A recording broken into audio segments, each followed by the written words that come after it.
அனைவருக்கும் இனிமையான வணக்கம் மற்றும் ஒரு மாலை பொழுதில் ஸ்டார் தமிழின் ஃபேஸ் டு ஃபேஸ் நிகழ்ச்சியில் உங்கள் அனைவரையும் சந்திப்பதில் மகிழ்ச்சியாக இருக்கின்றது. இன்றும் ஃபேஸ் டு ஃபேஸ் நிகழ்ச்சியில் முக்கியமான ஒருவரை நாங்கள் அழைத்து வந்திருக்கின்றோம். உங்கள் அனைவருக்கும் ஞாபகம் இருக்கலாம், 2022ஆம் ஆண்டு மிகப்பெரிய ஒரு போராட்டம் இடம்பெற்றது.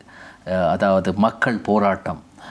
அந்த மக்கள் போராட்டம் காளிமுகத்திடலில் ஆரம்பிக்கப்பட்டு அதற்கு பிறகு இந்த நாட்டின் மிக முக்கியமான அரசியல் மாற்றம், பொருளாதார நெருக்கடி, இவை அனைத்தும் ஏற்பட்ட காலப்பகுதி. எனவே அந்த பகுதியில் நடந்த பல விடயங்கள் தொடர்பாக பேசுவதற்காகவும் அந்த போராட்டத்திற்கு பிறகு உருவான ஒரு அமைப்பை சேர்ந்த ஒருவர் இங்கு வருகை தந்திருக்கின்றார். அன்போடு ஸ்டார் தமிழின் ஃபேஸ் டு ஃபேஸ் நிகழ்ச்சிக்கு வரவேற்கின்றோம். மக்கள் போராட்ட முன்னணியின் தேசிய நிறைவேற்றுக்குழு உறுப்பினர் ரஜினிகாந்த் அவர்களை அன்போடு வரவேற்கின்றோம். வணக்கம் ரஜினிகாந்த். வணக்கம் பிரே.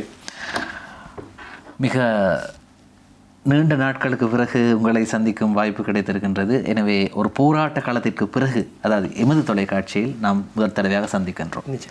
உங்களுடைய முன்னணியை பற்றி சொல்லுங்கள்.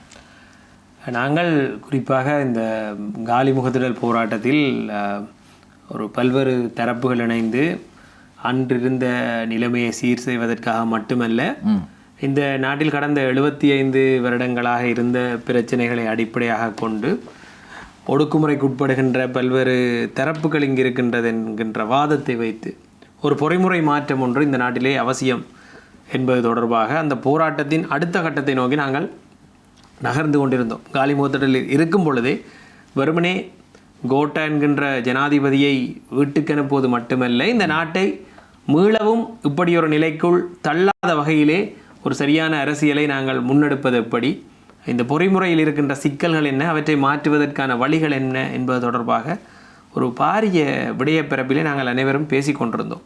அன்று ஒரே வகையான கொள்கைகளைச் சேர்ந்தவர்கள், இனவாதமற்றவர்கள், இந்த நாட்டை முன்னுக்கு கொண்டு செல்ல வேண்டும் என்று நினைத்த தரப்புகளோடு இணையும் ஒரு வாய்ப்பு எங்களுக்கு கிடைத்தது. சிறிய காலத்தின் பின்னர் கோட்டா கோகமவில் இருந்து நாங்கள் கோட்டா வெளியேறின பிறகு ரணில் விக்ரமசிங்க வருகின்றார். அவர் அந்த காலிமுகத்திடலில் மக்களை பலவந்தமாக வெளியேற்றுகின்றார்.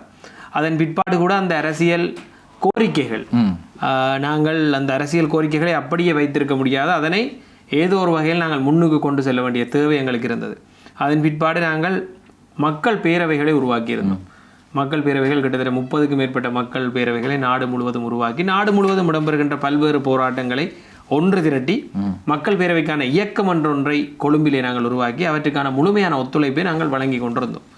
இதுபடி இருக்க எங்களுக்கு தேர்தல் காலம் நெருங்கி கொண்டிருந்தது. இந்த தேர்தல் காலத்திலே நாங்கள் என்பிபியினுடைய தேசிய மக்கள் சக்தியினுடைய கொள்கைகள், நிலைப்பாடுகள் எல்லாம் பார்க்கும் பொழுது இன்னும் முன்னுக்கு செல்ல வேண்டிய தூரம் எங்களுக்கு நிறையவே தெரிந்தது. எனவே தேசிய மக்கள் சக்தி தான் இந்த நாட்டிற்கு சரியான ஒரு அரசியலை வழங்கப் போகின்றது என்பதை மக்கள் நம்பி விடுவார்களோ என்கின்ற சிந்தனை எங்களுக்குள் எழுந்தது. எனவே தேசிய மக்கள் சக்தியில் பல்வேறு குறைபாடுகள் இருக்கின்றது. அவற்றை பேசக்கூடிய ஒரு சரியான எதிர்த்தரப்பு இல்லை. எனவே அவற்றை பேசக்கூடிய ஒரு எதிர்த்தரப்பும் சரியான கொள்கைகளை உருவாக்க வேண்டிய கட்டாயமும் எங்களுக்கு இருந்தது. எனவேதான் நாங்கள் 3 கட்சி, அத்தோடு அங்கு காலிமுகத்திடலிலே இணைந்து செயற்பட்ட பல்வேறு செயற்பாட்டாளர்கள் இணைந்து மிக நீண்ட கலந்துரையாடல்களின் பின்னர் நாங்கள் பல கொள்கைகளை உருவாக்கியிருந்தோம். மன்னிக்கும், ஒரு குறுக்கிடுவதற்கு மன்னிக்கும்.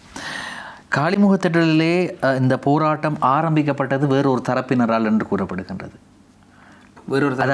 அதாவது இந்த உங்களுடைய மக்கள் போராட்ட குழு இடையில் வந்து இணைந்து கொண்டார்கள் என்ற ஒரு குற்றச்சாட்டு இருக்கின்றது. உண்மையிலேயே நீங்கள் ஆரம்பத்தில் இருந்து இருந்தீர்களா அல்லது இடையில் இணைந்து கொண்டீர்களா? இந்த போராட்டம் ஆரம்ப காலகட்டத்தில் இருந்து மக்கள் போராட்ட முன்னணி என்பது இப்பொழுது ஆரம்பிக்கப்பட்ட ஒரு கட்சி. அன்று ஒவ்வொருவரும் தனித்தனியாகத்தான் இருந்தோம். அன்று பல்வேறு உங்களுக்குமாக எந்த தொடர்பும் இல்லை. நான் என்னுடைய சில அரசியல் நிலைப்பாடுகளை அங்கு பேச வேண்டும். மற்றது மே 18ஆம் தேதி முள்ளிவாய்க்கால் நினைவேந்தலை அங்கு நாங்கள் செய்ய வேண்டும். காணாமலாக்கப்பட்டோருக்கான நீதி வேண்டும், அரசியல் கைதிகளுக்கு விடுதலை வேண்டும், மற்றது பயங்கரவாத தடை சட்டம் நீக்க வேண்டும் போன்ற போராட்டங்களில் நான் அதற்கு முன்னர் இருந்தே இருக்கின்றேன். எனவே அவற்றை ஒரு தரப்பாக நான் சென்று கூற வேண்டிய ஒரு கட்டாயம் இருந்தது. எனவே அவற்றை தான் அங்கு சென்று நான் கூறிக்கொண்டிருந்தேன். அந்த நேரத்தில் நான் பார்த்த விடயம் என்னவென்றால், நாட்டிலே பல்வேறு சிக்கல் இருந்தது, அங்கு பல்வேறு தரப்புகள் இருந்தது, அது உண்மை. பல்வேறு கட்சிகள் இருந்தது, பல்வேறு அமைப்புகள் இருந்தது, எல்லோருடைய கொள்கைகளும் வித்தியாசமாகவும் இருந்திருக்கின்றது. ஆனால் அன்று அது ஒரு போராட்டமாகத்தான் இருந்தது. அன்று ஒரு இலக்கு நோக்கிய ஒரு போராட்டமாக இருந்தது. அதற்கு பின்னால் ஏதாவது எண்ணங்கள் இருந்திருக்கலாம். ஆனால் அன்று அது ஒரு போராட்டமாக, இந்தவித நிகழ்ச்சி நிரல்கள் மற்ற ஒரு போராட்டமாக இந்த கோட்டா என்கின்ற நபரை வெளியேற்ற வேண்டும் என்றால் நாட்டினுடைய சூழ்நிலை மோசமாகிவிட்டது. எல்லோரும் வீதிக்கு வந்தார்கள். நீங்கள் அத்தனை பெரிய மக்களை இன்னொரு போராட்டத்துக்கு அழைக்க முடியாது. என்ற அனைவருக்கும் பிரச்சனை இருந்தது. அந்த போராட்டத்தை தலைமை தாங்குகின்ற பொறுப்பை பல்வேறு தரப்புகள் எடுத்திருந்தது.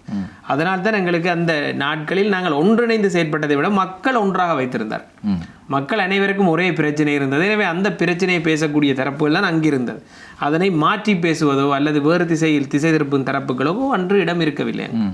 அதே நேரத்தில் அங்கு ஒரு இரட்டை வேடமாக அதை எடுக்க முடியுமா என்ற ஒரு யோசனை எனக்கு வருகிறது. அது நீங்கள் தான் அதை புரிய வைக்க வேண்டும். சஜித் பிரேமதாச வரும்போது தாக்கப்படுகிறார், அனுரகுமார் திசாநாயக்க வரும்போது தாக்கப்படவில்லை. ஏனென்றால் அந்த போராட்டத்திலே என்பிபி அல்லது ஜேவிபியினுடைய பங்களிப்பு நிச்சயமாக இருந்தது. அவர்களுடைய தோழர்கள் அங்கு இருந்தார்கள்.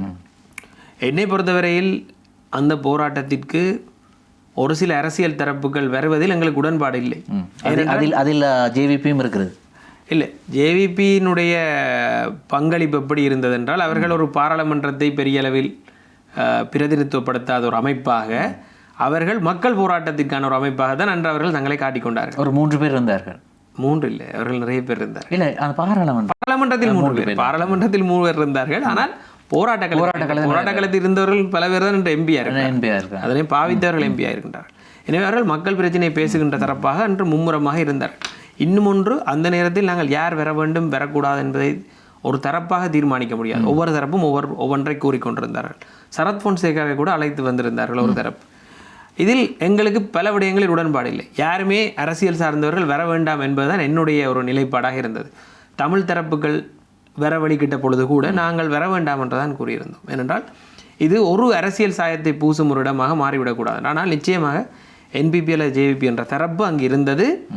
சஜித்தினுடைய வருகைக்கு என்பிபியினர் தான் முதலில் எதிர்ப்பு தெரிவித்திருந்தார்கள், அது எனக்கு தெரியும்.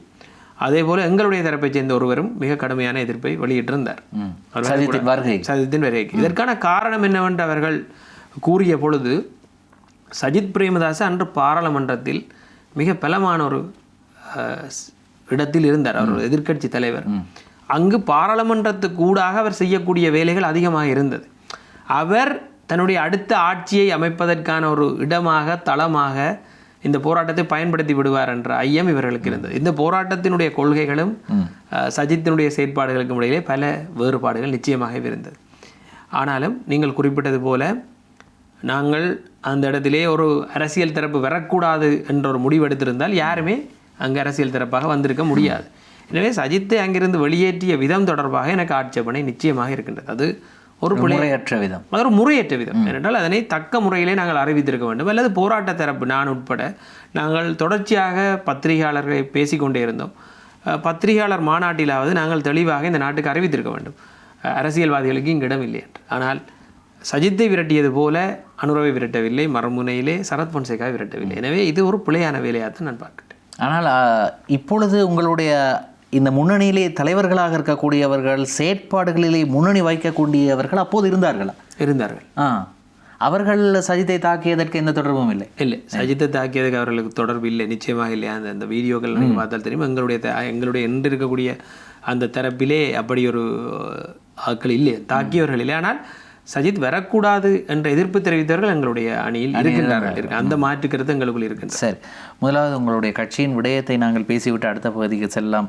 பாராளுமன்ற தேர்தலில் போட்டியிட்டீர்கள், ஜனாதிபதி தேர்தலில் போட்டியிட்டீர்கள், அதற்கு பிறகு நடந்து முடிந்த உள்ளூராட்சி தேர்தலில் போட்டியிட்டீர்கள். எப்படி உங்களுக்கு மக்களிடம் கிடைத்த வரவேற்பு எப்படி இருந்தது? குறிப்பாக எங்களுடைய கட்சி ஆரம்பித்த பின்னர் நாங்கள் சந்தித்த மிகப்பெரிய சவாலாக எங்களுக்கு இருந்தது என்னவென்றால், எங்களையும் தேசிய மக்கள் சக்தியை மக்களுக்கு பிரித்தறிய முடியாத ஒரு நிலை இருந்தது. நிச்சயமாக வசந்த முதலிகே கம்பஹா மாவட்டத்திலே பாராளுமன்ற தேர்தலில் போட்டியிடும் பொழுது பலரும் நினைத்து கொண்டிருந்தது அவர் என்பிபி சார்பாக போட்டியிடுகின்றார் என்று. எனவே எங்களுக்கு இருந்த பலம் ஏனைய பெரிய கட்சிகளோடு ஒப்பிடும் பொழுது பணபலமாகட்டும், ஏனைய பலம், ஊடக பலம், இது மிகவும் குறைவு. எனவே நாங்கள் அதற்காக இதிலிருந்து ஒதுங்க முடியாது, நாங்கள் எங்களுடைய முயற்சியை செய்வோம் என்று இறங்கியிருந்தோம். எங்களுக்கு ஜனாதிபதி தேர்தலிலே நுவான் போபகே அவர்கள் ஜனாதிபதி வேட்பாளராக இருந்தார். அதான் எங்களுடைய முதலாவது தேர்தல். எங்களுடைய கட்சியை ஆரம்பித்து சரியாக 3 மாத காலத்திலே நாங்கள் அந்த தேர்தலை எதிர்கொண்டோம். எங்களுக்கு 11,000 வாக்குகள் தான் கிடைத்தது. நாடு முழுவதும் மிகவும் குறைவான ஒரு வாக்கு. 11,000 வாக்குகளே கிடைத்தது. இதற்கான காரணம் அந்த போட்டியில் நாங்கள் இல்லை. அந்த போட்டி வெறுமனே ஒரு 2 தரப்பு அல்லது 3 தரப்புக்கு இடையிலே தான் அந்த போட்டி இருந்தது. ஆனால் உங்களுடைய அடையாளத்தை நிலைநிறுத்த வேண்டும் என்பதற்கான முயற்சி அது மட்டுமல்ல, எங்களுடைய கொள்கைகளை கொண்டு சேர்க்க வேண்டும். ஏனென்றால் நாங்கள் இன்று செய்கின்ற அரசியலை நாங்கள் அந்த அன்று வகுத்த கொள்கைகளை வைத்துக் கொண்டு தான் செய்கின்றோம். எனவே அதுதான் முக்கியமான ஒரு விடயமாக இருந்தது. அந்த தேர்தலில் நாங்கள் 11,000 வாக்குகளை பெற்ற பின்னர் பாராளுமன்ற தேர்தல் வந்தது. இந்த பாராளுமன்ற தேர்தலிலே நாங்கள் திரும்பவும் போட்டியிட்டோம். அனைத்து இடங்களிலும் போட்டியிட்டோம். பாராளுமன்ற தேர்தலில் எங்களுக்கு ஒரு ஆசனமும் கிடைக்கவில்லை. 29,000 வாக்குகளை பெற்றிருந்தோம். வாக்குகள் அதிகரித்தது. 29,000க்கு வாக்குகள் 11,000 29,000க்கு வாக்குகள் சென்றது ஒரு 2 மாத கால பகுதியில். அதற்கு பின்னர் இன்னும் ஒரு சிறிது காலத்தின் பின்னர் உள்ளூராட்சி தேர்தல் வந்தது. அதற்கும் நாங்கள் ஓரளவிற்கு முக்கியமான இடங்களில் எல்லாம் எங்களுடைய போட்டியிட்டோம்.